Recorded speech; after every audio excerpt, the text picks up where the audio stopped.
మనము కలిగి ఉండకూడదు.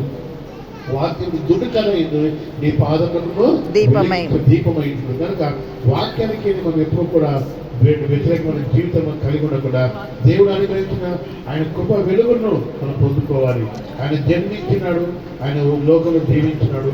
ఆ లోకంలో అనేక మంది వారి యొక్క సావాస్తములు అనేక మంది మారుమనసు పొందిన బుద్ధి వారి కళ్ళు చూపించి ఇచ్చినాడు, కొట్టి వారి కాళ్ళను అనుగ్రహించినాడు, అనారోగ్యమైన వారిని అందరూ ముట్టినాడు, దయ్యములను వెలుగొట్టినాడు. మరి సముద్రమును మరి ఘోషిస్తున్నప్పుడు శిక్షలో మన సముద్రం మునిగుతున్న సమయంలో ఆ సముద్రం అంచులు గాలిని అంచివేసి సముద్రాన్ని మరి చూస్తున్నాము.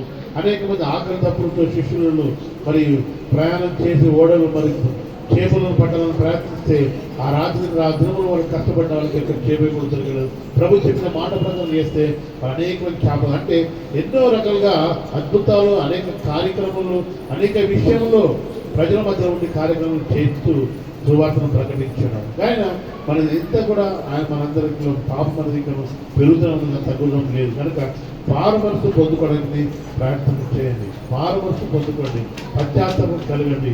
ఈ వెలుగును మీరు ఉదయించుకోవడానికి ఒక చుక్క ముఖ్యం కాదు, కానీ నీ హృదయం ఒక మార్పు కలిగి ఉంటే నీ పాదములకు దీపం. కనుక మన జీవితం దానియేలు అంటాడు ఈ విషయంలో. దానియేలు గ్రంథం 3వ అధ్యాయం చూస్తే ఈ యొక్క మార్పును మన జీవితం కలిగిన విషయం దానియేలు చెప్తూ ఉంటాడు. దానియేలు గ్రంథము 3వ అధ్యాయము 28వ చూస్తే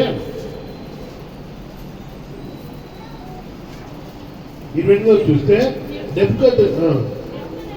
నెబుకద్నెజరు షడ్రక్ మేషక్ అబేద్నెగో వారి దేవుడును పూజారుడు తన దూతను పంపి తన ఆశ్రయించిన దాసులను రక్షించను. ఆమె హల్లెలూయా. వారి ప్లేసుల్లో మనందరం పేరు పెట్టుకున్నాం.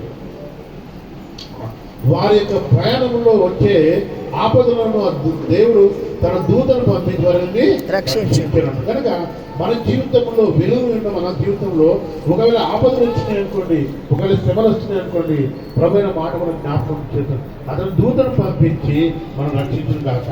ఆమేన్. కనుక మనలో వెలుగును కలిగిన వారుగా ఉండాలి.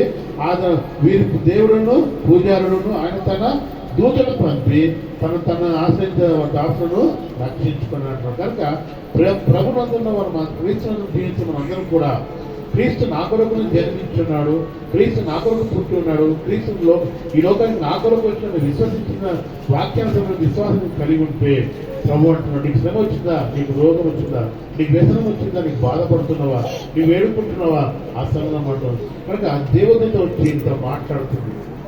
దేవుడు నీ ప్రార్థనలు ఆలోచించి ఉన్నాడు, నీకు మేలు కలిగినట్టు చెప్తున్నాడు. కనుక మనం చూస్తున్నాం కొన్నేళ్ళతో మాట్లాడింది, మరి మరియమ్మతో మాట్లాడింది, మరి చూస్తున్నాం ఇక్కడ షడ్రక్ మేషక్ అబేద్నెగో కూడా మాట్లాడింది. కనుక మన పేర్లు పెట్టుకున్నాం కదా. దేవుడి దూత నీకున్న శ్రమల నుంచి మరి దేవుడు తన దూతను పంపించి నీ సహాయం చేస్తాడు.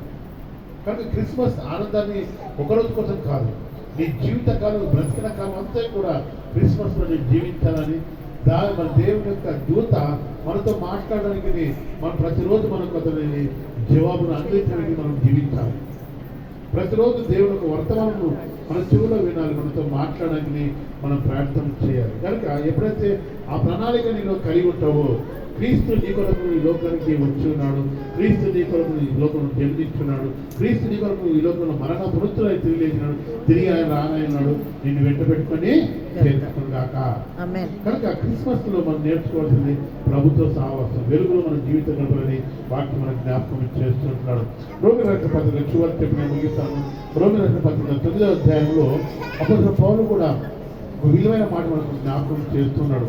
9వ అధ్యాయము రోమా 9 5వ వచనం చూస్తే మనం అంటాడు, పితరులు వీరువారు శరీరం బట్టి క్రీస్తు వీరిలో పుట్టాను, ఈయన సర్వాధికారి అయిన దేవుడై ఉండి నిరంతరమును స్తోత్రుడై ఉన్నాడు. ఆమేన్. అయితే దేవుని మాట తప్పిపోయినట్లు కాదు, ఇశ్రాయేలు సంబంధులు అందరూ కారు, అబ్రహాము సంతానమైన మాత్రమే అందరూ పిల్లలు కారు కాలిని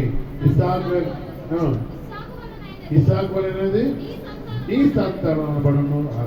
అనగా శరీర సంబంధమైన పిల్లలు దేవుని పిల్లలు కారు కానిది, వాగ్దాన సంబంధమైన పిల్లలు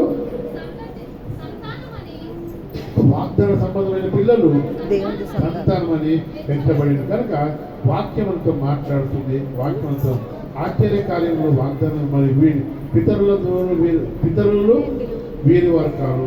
శరీరం బట్టి క్రీస్తు వీరిలో పుట్టి ఉన్నాడు. ఒక పితరులు పుట్టింది మన పితరుల ద్వారా కలిగినది వేరు, క్రీస్తు మనలో పుట్టేది వేరు అంటున్నాడు. కనుక మన తల్లిదండ్రుల గర్భంలో పుట్టింది వేరు.